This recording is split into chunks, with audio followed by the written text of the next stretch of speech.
বিসমিল্লাহির রহমানির রহিম। রব্বি জিদনি ইলমা।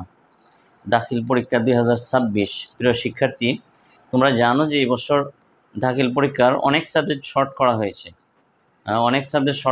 শর্ট সিলেবাসে পরীক্ষা হবে। তো শর্ট সিলেবাস অনুসারে যদি প্রস্তুতি না নেও তাহলে তোমার ভালো নাম্বার পাওয়া এবং পরীক্ষায় কমন পাওয়া জটিল হবে। এই জন্য সিলেবাসকে অনুসরণ করেই তোমাকে প্রস্তুতি নিতে হবে।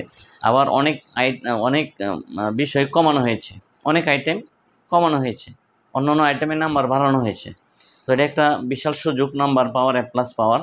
এই জন্য তোমরা যারা প্রস্তুতি নিচ্ছ, সাজেশন করে সিলেবাস অনুসারে সাজেশন করে তারপরে প্রস্তুতি নিবা, তাহলে অল্প পরেই ভালো নম্বর পাওয়া সম্ভব। প্রিয় শিক্ষার্থী, ইংরেজি দ্বিতীয় পত্র শর্ট কম্পোজিশন, তোমরা জানো যে শর্ট কম্পোজিশন আগেও ছিল, কিন্তু এই বছর মার্কস 20, অনেক মার্কস, এত মার্কস ছিল না আগে। এবছর 20 মার্কস করা হয়েছে।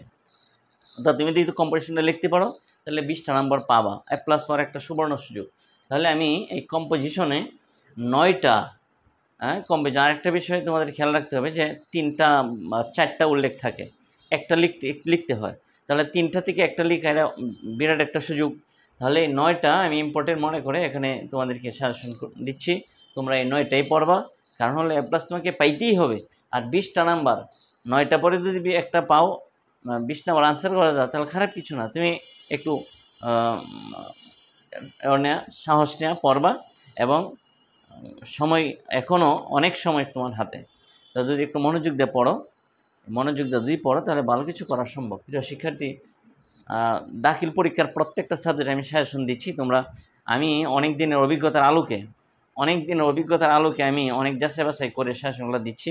তো আশা করি গত বছর আমার সাজেশন অনেক ফায়দা হয়েছে, এবছর হবে ইনশাল্লাহ।